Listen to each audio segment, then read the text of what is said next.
Hi, Joe. Hi, Joe. You may Hi, hear Phil. an echo. You may hear Hi, an echo guys. because me and Amy are roommates.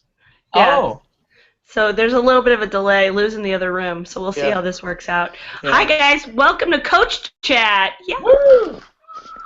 Woo! Yay! Today I have three amazing improvisers and coaches joining us. I'm excited because this is going to probably be one of the weirdest sets we've ever done. You So mean I'm gonna, the best? yeah, the best. Weirdest is the best. Yeah. So I'm Amey Goerlich. I'm here in Manhattan, and you can find me on improvtraining.com, or you can go to improvcoaches.com to find me. Let's go to well, I was going to go to Phil, but he's gone. Nope, he's back. Let's go to our next guest. Phil, why don't you introduce yourself, say where you are. Hi, I'm Philip Markle. I'm in New York. I am the New York Director of Education for the Annoyances new branch here in Brooklyn. I've been running that since January now. We're having a great time, and the cool news is that the Annoyance is very, very close to a strong possibility for a space that we're just about to lock down, we hope, in Williamsburg, and to do shows here. That's Nice. awesome. That Yep, is awesome. that's Cool brand new news. stuff. You're the first to hear it. Hot off the presses. Hot Yep. off Breaking the fucking press. news on Improv. Coach it, chat. And Lou, why don't you introduce yourself? Hey, I'm Lou. I've been an improviser for, I'd say, about 4 or 5 years now. I'm on a house team, used to be house team Boombox, and I have an indie team which I perform with for about 4 years called the Mannequin Room, and been coaching for a while as well. Awesome. Lou is our newer coach, which I always love having someone who's just started coaching a couple years ago. Yeah, I'm They a have some, baby. yeah, I'm a you're a baby baby. coach. It's good I'm a baby perspective to have. coach. And next we have Joe Bill. Hi. Joe, I'm where Joe are you? Bill.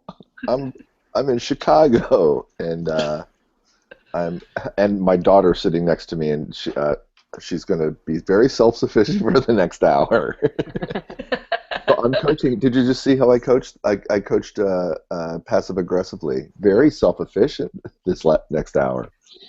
Um, I work mostly out of IO Chicago, and internationally, I'm going to Berlin on Thursday for a festival, and performing and teaching, and actually going to be part of a festival cast, and that's being led by a group of Colombians that are all sort of specialists in silent improvisation. So I'm looking forward to just being in Berlin and improv nerding out with European types. So They do all silent improv? yeah, they what's the name of it? It's called Speechless. Oh, that is so cool. Yeah, and they're awesome. Like they're very a lot of the Latin and the South American improvisers from Mexico, and then like Argentina, Colombia. They're very they do a lot more like physical training and silent training and more sort of theater based stuff. So as a very old improviser in the U.S., I'm getting my jollies a lot from doing international stuff these days. So Yeah. yeah, it's going to Joe be. taught, Joe taught me, and he was one of the best teachers I ever had in Chicago. Oh, well, you're one of the best students I ever had, Philip. Oh, we're both paying each other after this. Get a Yes, I love room. it. Well, cool. So we're going to chat a little bit about what we're seeing in the world of coaching, trends, and what you guys are into right now. So why don't we talk to Lou? What are you into teaching right now or training people to do? Well, what I've been, I'm always a big organics person, so I've been trying to get people to get out of their head as much and just follow their gut instincts. Especially like in the first four levels of UCB, people tend to get very caught up in the rules and forget that they're actually improvising and have the capability of, you know, uh, making bold decisions and just going out there and just following the energy of the scene and things like that. So I've been basically doing a lot of exercises in terms of keeping people loose, getting them out of their heads. A lot of I've been having people like do the bat, which actually, for whatever reason, like they're just really great at doing. But when the lights come on, it changes. But that's what I've been doing the past, I'd say the past month or so. The bat. That's a great exercise to do. It's a good form too. I always have people do in my Kronf classes. I always have people do a eyes closed set, so they can't sit in the chairs though. I like it to feel a little bit more dangerous, so I make them keep their eyes closed the whole time. Which, you know, everyone's like Achilles heels kind of pop out, and you see them like full blast when they're doing it. I love it. It's so exciting. I loved when you did that exercise, Amy. I wanted to that class. I actually wanted to have most of my clothes off when you guys opened your eyes. That's a funny idea. But I've never done it. You know, I want people to feel safe. Yes, yes. And Joe, what are you into teaching right now? You said you're into the international scene, but what are you bringing from that to Chicago? Well, I think it's kind of more people Sorry, there was a people reminding me to vote at my door. Hooray, Chicago! So I think people overseas really want to know a lot of like what Chicago stuff is. So I kind of go with one, like, what's the curiosity in the room? What do people want to accomplish? And some of that overseas is like I'll do like a little redux on the approaches of Second City, of I/O, and of Annoyance, and kind of like what are the headline things there. I also I think I'm kind of one of those people that like I'm really into more smaller groups and like emotional listening, the acting piece of it. I think like what I see a lot of is, in playing game of the scene, a lot of times people become emotionally detached or emotionally presentational as opposed to emotionally authentic. So like I really nerd out a lot in getting that done, and just like giving people reps in that. And I also like the bat because I was part of Georgia Pacific and we founded it. And I like to use the bat. Well, I teach and direct the bat all over the world, and everybody loves it. But there's another thing that you might want to try, which is have people do a 30-minute set, do the first 15 minutes live, like you would do a herald or a montage, and then do the second 15 minutes in the dark as a bat, so you finish it up, and that gives people the opportunity to like. I think it's easier for them to employ their group mind and brains in the dark and do more interesting things if they're one of those groups that is having trouble like finding the out and finding the run out. How do you wrap things up, stuff like that. So those are my front of mind thoughts for you. That's cool. That's kind of the one thing that I toy with in my advanced craft class. I'm actually going to do it today. Is I'd set them up where we're gonna just, we're just gonna do a cronf, and I'm big on ensemble work, and I like the whole class to kind of be involved in the shows, even if I divide it up. So I'll have them start a cronf, and then when they sweep the opening, I'll be like, all right, now sit down, and we're gonna have the other group finish your cronf. Yeah. So it's like an exercise in, were you paying attention as a student and also as an audience member? And also like that feeling you get when you sit back down and you see someone else interpret your game and they're like, oh, they got it, So it's more of like a brain thing where you can feel it happening as a group, as a class. So hopefully that works out today. We'll see. It should. It should. Yeah. I think it's like. I'm really interested in like the subjective mind and the objective mind. So like when you're subjectively engaged in something, and you're connected to something, if you're really invested, you can like lose some of your objective, inner director perspective on what's going on. And so I like that idea for your exercise, Amy, because it allows people who are watching first to feel like they're not in it and they can watch from a more objective point of view and like feel what inspires them, and then to get up and continue on. I think that's a really cool idea. Cool, thank you. So Philip, go rock it. Yes. I'm gonna rock it. Philip, what are you into right now? I mean, I know you're annoyance, but like, I feel like annoyance, you kind of like, as a teacher, you must always come up with like new and interesting ways to attack stuff. So, are you into something in particular right now?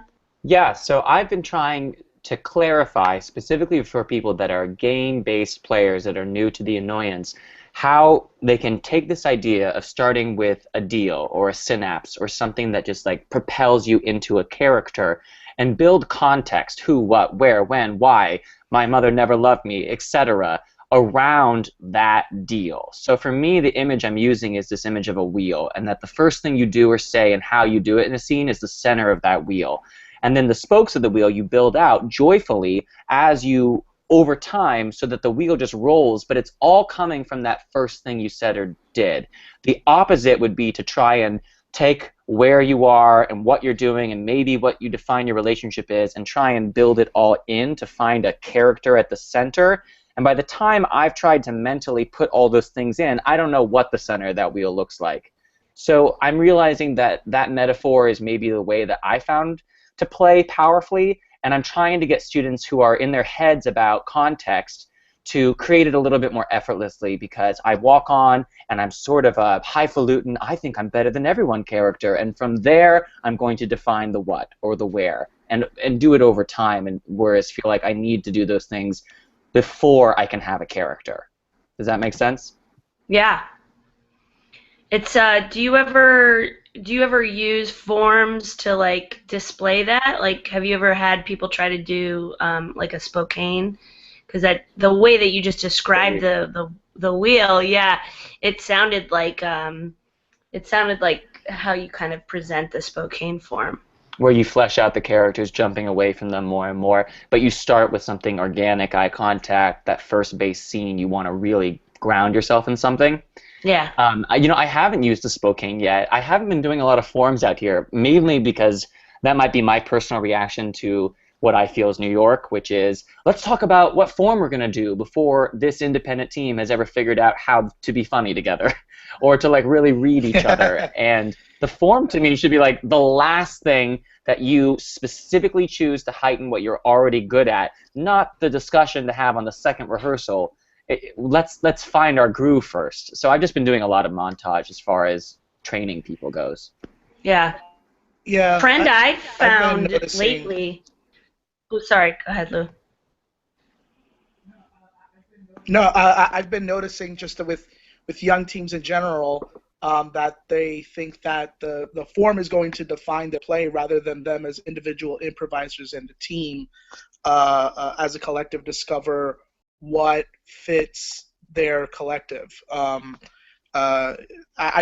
find that real interesting because like when I came up, we tried, like me and my team tried a bunch of different forms, but we never really stuck on one. We always did the montage, and we have and when you perform for a while with a group, you develop your own unique style of play, and you can attach that style of play to the form, and don't let the form determine how you play, sort of like that. Yeah, I agree. And there's this thing where like no one's going to come up to you after an improv show that's a public audience member, not a savvy improviser friend, but like a public audience member, and say, oh my gosh, what a great evente that was. I could not believe your third beats in that Herald. They're going to say, oh my gosh, that was funny, that was surprising. You guys, I couldn't tell what you were going to do next, or I never saw that coming, how you brought that back. So to me, the form talk is a little bit of a crutch for people. Now, on the other hand, I respect that certain forms set people free. That, like people I saw when I took your Cronf class, Amy, about how something about that fast-paced, let's get to it thing helps people. So I think form is an incredibly useful tool. When it comes to performing in front of an audience, it's the last thing I throw on the table. Yeah. Go ahead, Joe.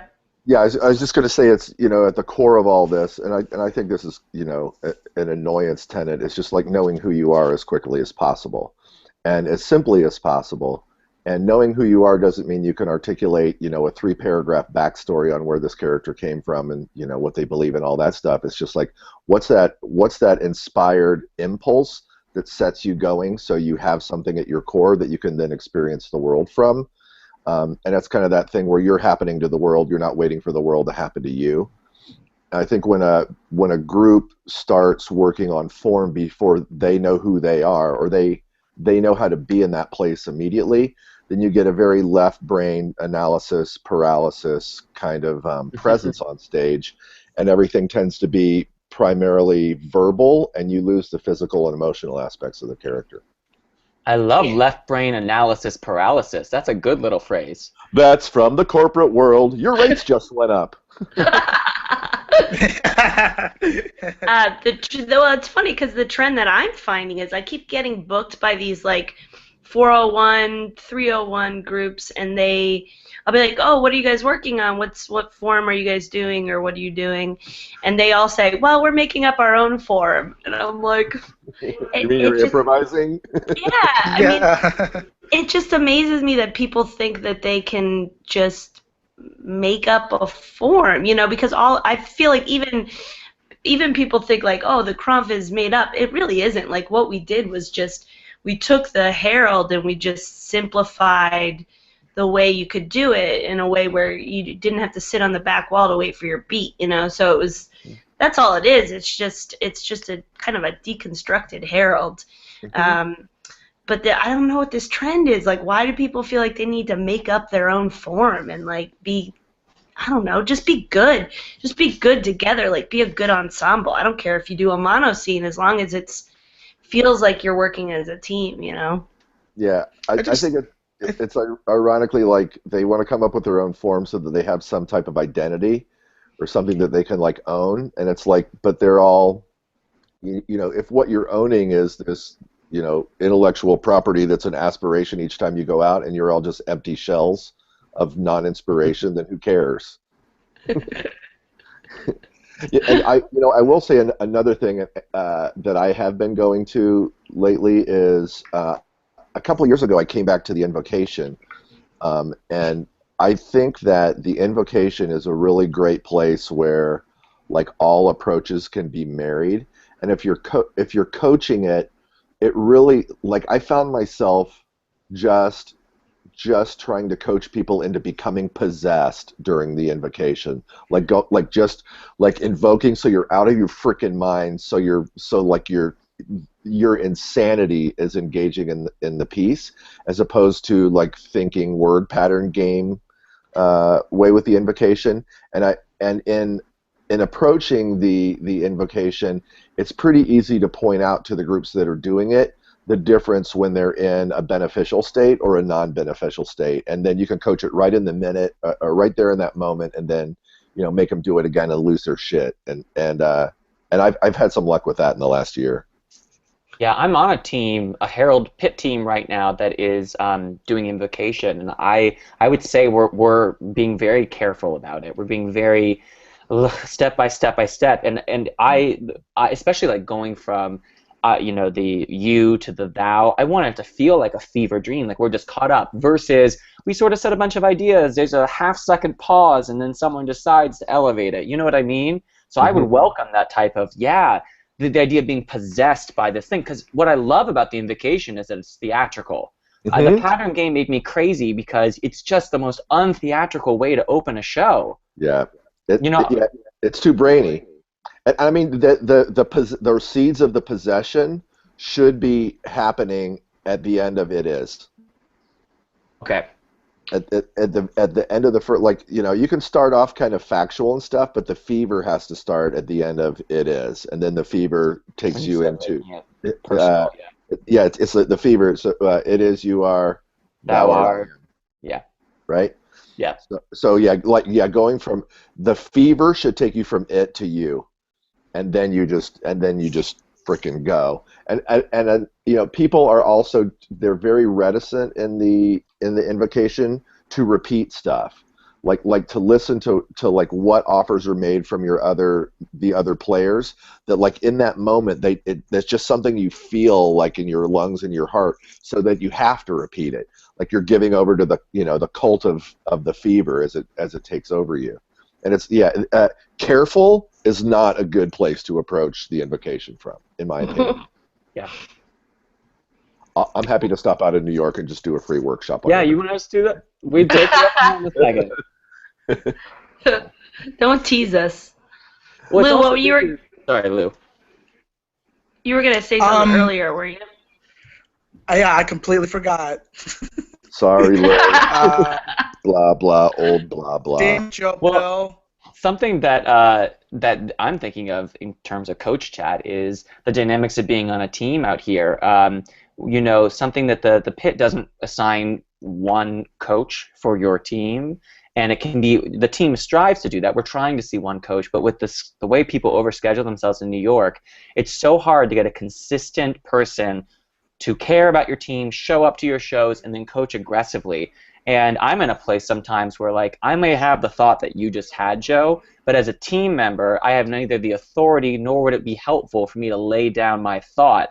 You have to manage the fact that you're just a team member. And so I sometimes wish there were more coaches with a strong voice, with the invitation from a team to really shape it out here. I miss that currently in the scene.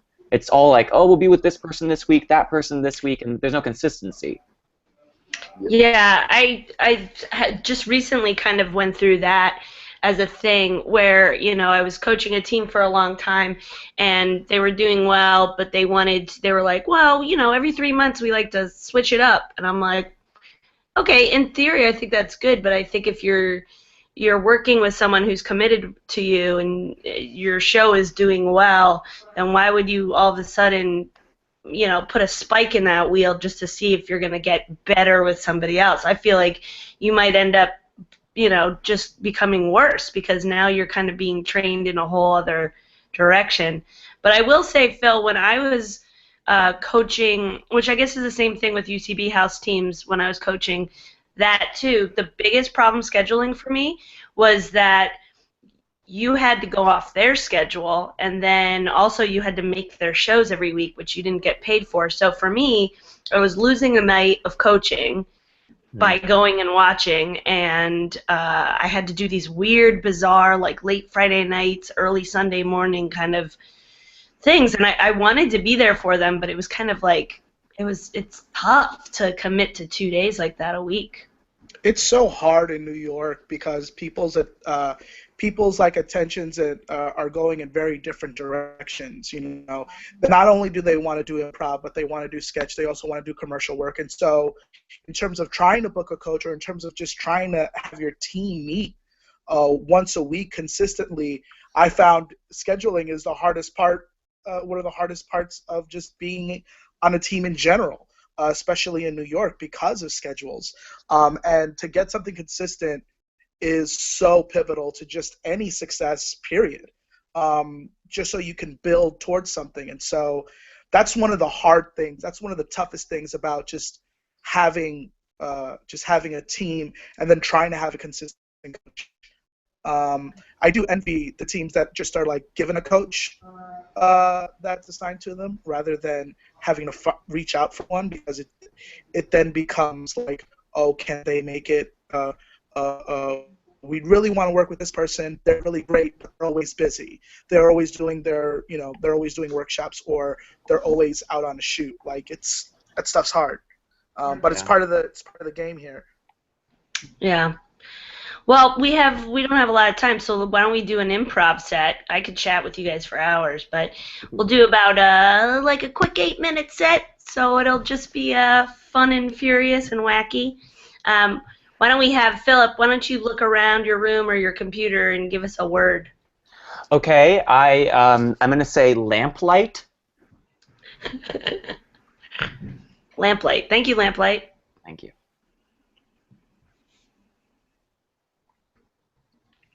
Well, I'm just standing here on this this corner here, and I'm wondering where would one find just a lady, lady of the night? Looking for a lady of the night? You looking for a lady of the night? You Yeah, want one? you look like you control this street, so Yeah, maybe a little bit. Maybe a little bit. It's Tommy John's Road. Tommy John's Road. My name is Are you- Thomas John. oh, you're Pleased Thomas to meet your John. acquaintance. Yeah, Thomas John. So this So isn't you your wanna? road.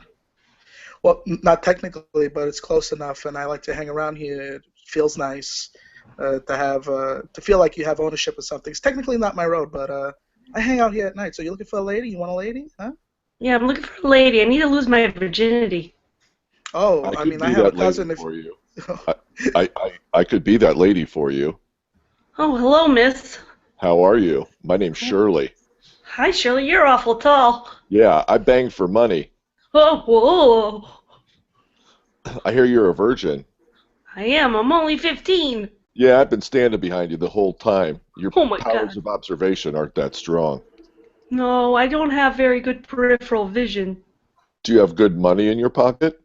Good money? I got money. I don't know if it's good. All money's good. You have 50? You got 50 bucks? $50? Wowzers. Well, I got close to $50. I got $37.50. 37.50?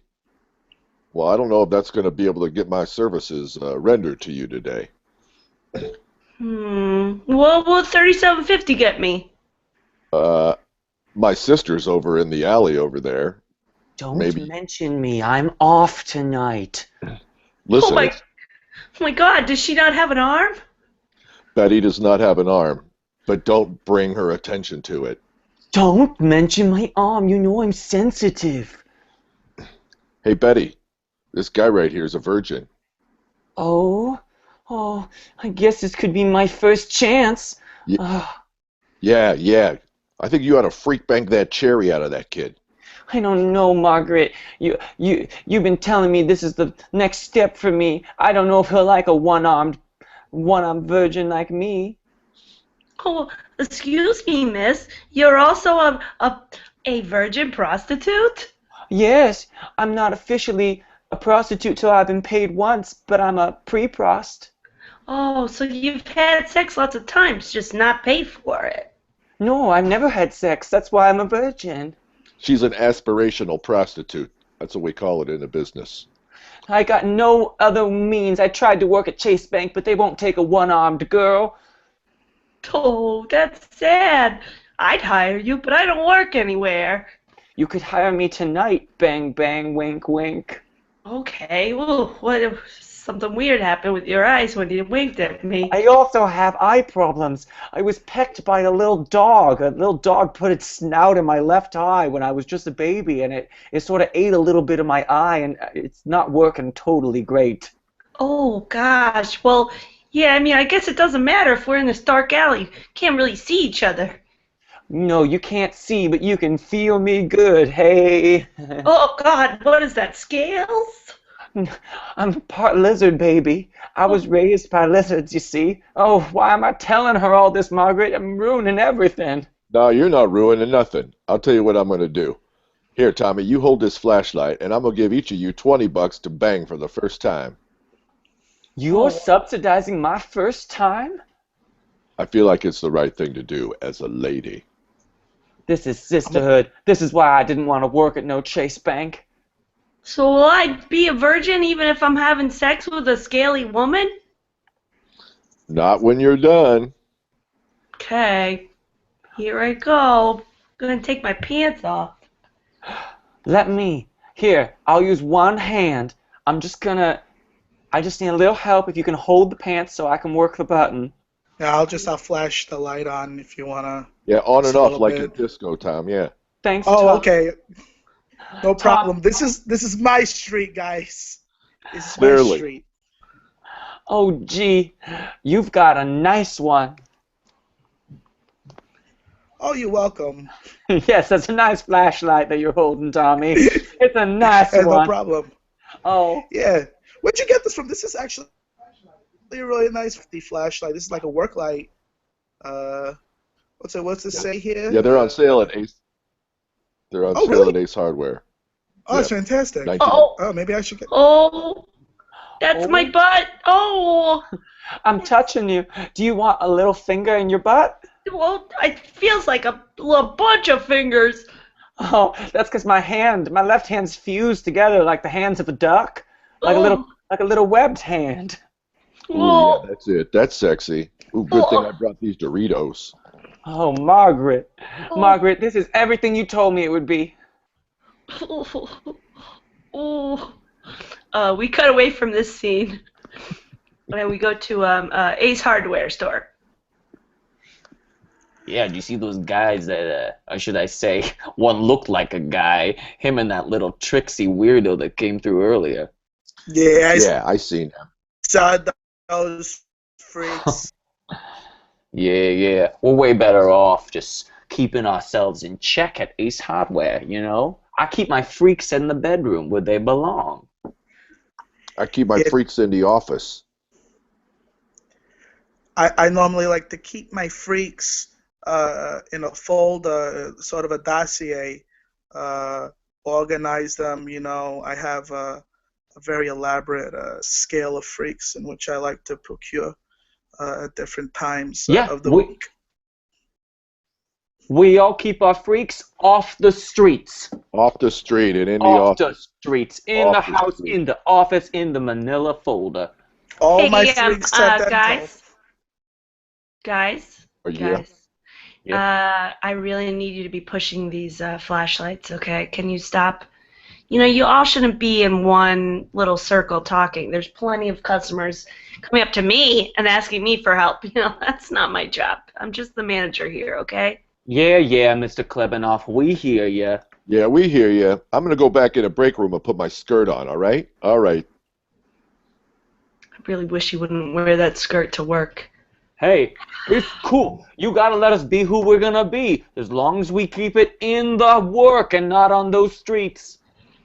That's right. Listen, excuse me, I have to go over to the fan section. Someone owes me money. I'm going to pistol whip them real quick. When you get the chance, I think there's someone looking for me.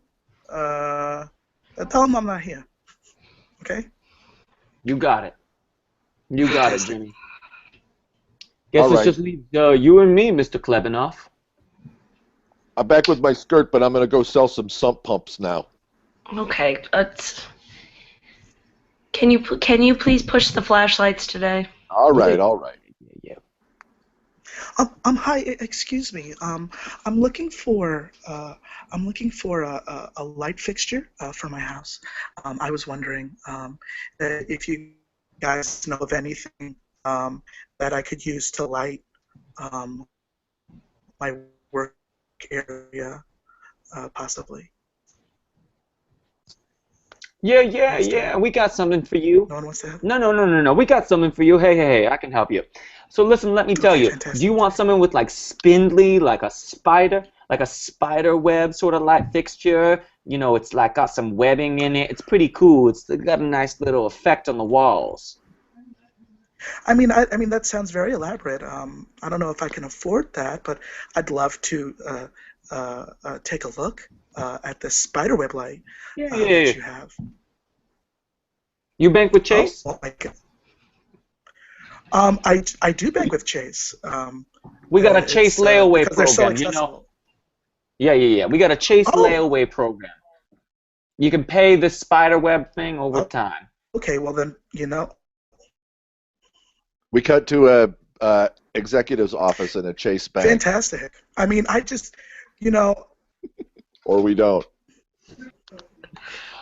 Hey, let me take you over to this light fixture. Let's cut over to this Chase bank. Welcome to Chase Bank. I hear you want some financing for a spider light. Yes. I'm looking for a work area light, and this gentleman suggested this very beautiful, very elaborate spider web light. I took him through the underground tunnel. I hope you don't mind. Oh, the underground tunnel? All right, then here. Look, I filled out the paperwork for you. You got the money. Yay! Chase Bank layaway program. What'd I say? This is great. Hi. Is it too early? I'm sorry, are you in the middle of a financing meeting? Is it too early for me to come in? No, you can come in. What are you doing in here, little girl? How old are you? Excuse me, sir, but I am 11 years old, and I am not little. I am here today. I am here today to try to purchase to get some money so I can purchase some glass cylinders for all my weird anomalies I find around my neighborhood. Well, you're going to have to go down to the tunnel with my associate right here, and we're going to see if you qualify. Yeah. You got to be at least this tall to ride the tunnel. I don't know if I can take this 11-year-old. Excuse me, sir. I am a very tall 11-year-old, and I think I will be able to gain access to your tunnel. All right, I'll give you a shot. Cut to the tunnel. What do you want to do with all this adult responsibility at 11 years old? Don't grow up so fast, kid. Hey, mister, I had a lemonade stand. It did very well. Now I'm branching out. I found a cat with 2 heads in my neighborhood, and I opened my own freak show in my garage. Now I have up to 3 different things. You're an entrepreneur. I hear you. You're a little Steve Gates, Bill Jobs, whatever his name was. I don't know who those people are, sir, but I know who I am, and I know that I need money from your Chase Bank and to get my anomaly glass or plastic cylinders so the animals don't smell, because Mom says, gross, it smells in the garage. You've got all these dead things in there. You need to cover it up. I was going to ask, where is your mother? Where is your father? They're in the car. They're waiting for me. Oh. We cut back to the Chase Bank. All right, kid, looks like you qualify. You got the money. Yay! Thank you, sir. Before you go into business, my associate here is going to take you out to a back alley so you can see what commerce is all about. Okay, I'm sure my parents won't mind. What's going on? My name's Tom. I got a nice big flashlight. We're going to have a good time together, okay? Okay. So you come with me. We're going to make the deal go down. All right? We just need to finalize this. I hope you like scales, because we got that in spades over in this dark alley.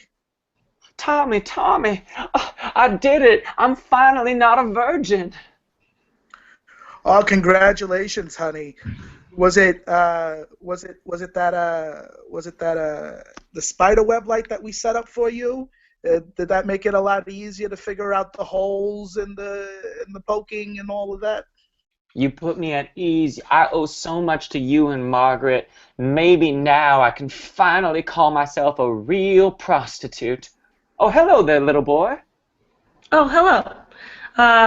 You are very interesting. Would you like to come and be a main attraction in my freak show in my garage? Well, I'm used to being a freak on the street. What do you mean you're going to put me in a garage? It's a very, very classy museum.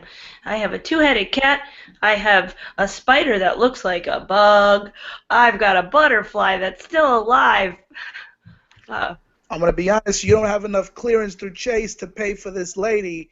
You may want to go back and get cleared for more money through the bank, in all honesty, because this lady, she's just got to pop the cherry. She's fresh. I don't know what any of that means, but I do know that I like your hands, your scaly skin, and your one arm. I think people would pay big bucks to come to my freak show if you were the main attraction. You know what, Tommy? I've never been given a compliment like that in my life. I've done the thing. I've done the deed. I'm ready to now go to prime time Broadway garage. Let's make this happen, little boy. My name. Cut to the garage. Do do do do do do do do do do do. Come on, come all. See my main attraction. Mom, get out of here. Is that a lizard lady? Mom, come on. I thought you were selling lemonade out here. I was. I'm doing something different now. Are you running a freak show where a lemonade stand is supposed to be? Yes. This garage is not zoned for a freak show. What are you trying to do to us? Mom, I don't know the rules for business, but I know Well, that. just give me a glass of lemonade, and I'm going to go away, and then just make sure that nobody sees this. Honestly, you're just like your father. It's a good thing, right, Mom? He left me. Oh, there she goes again. All right, sorry for the interruption. It's all right. Let me You set know- these lights up. I was raised by lizard moms. They were just as scaly themselves. Your Lizard mother mom? seems like a very well-meaning woman that just doesn't understand you. Well, she doesn't because I'm just like my dad. This father figure, I've heard about father figures for so long now, and yet I haven't seen a single one. The only father I ever knew was Tommy. Tommy, the guy that held the spider light? Tommy, my street pimp, who also works at Home Depot on the side, yes. Home Depot, wow. I've never been there. I just go to Ace Hardware. Oh, yes, well, Home Depot and Ace Hardware are now allied. You see, they're just going under different names, but they're one big corporation incorporated by Chase. Maybe I should be a corporation. I tried to work there. They wouldn't take me because of my one arm. That's not right. We cut back to the alley. Hey, Tommy, I kind of miss my little sister. Yeah, they grow up so fast, You put so much time and effort. So fast. It hurts. Look, I'm thinking of retiring. I hate to let you down, but I'm thinking of retiring. But you're so tall and huge. Who am I going to find to replace such a majestic creature such as yourself? Everyone's leaving me. Everything that I have that used to be of value is nothing but a giant echo chamber now. Listen. I mean, the echo chamber we got from Chase, it was a good deal, Maybe we should have gotten a house or something, but that's not the way things go in the alley, I think it was a horrible idea to install an echo chamber in my moneymaker. But I trusted you, Tommy. I mean, you were so huge, It made sense. It made sense at the time. Who knew that no one wanted that much reverberation in the middle of coitus? It was a gross miscalculation on everyone's part. Thank you, that's our show. Oh, man, an echo chamber in a vagina. Yes. Yeah. I don't even know how that would work. Well, thank you guys for joining me for this show. It was so fun having you all. Thanks, Amy. Thanks for having us, Amy. Yeah. Thank you, Amy. Yeah, please go book these people for workshops and coaching and shows, and go to Joe Bill Teaches ! Right? On Facebook, yeah. On Facebook, and then you can find Lou on improvcoaches.com, and you can find Philip. Are you on there too, Philip? Yeah, or just through theannoyance.com. Cool, or through The Annoyance, take some classes, or sign up for one of my crazy classes. I almost said stupid. Sign up for one of my stupid classes. Stupid classes. Marketing genius. That's freaking Yeah. I'm good at Good luck with the new space, Philip. Thank you, Joe. All right, see you guys next month. See ya. Bye. Bye-bye.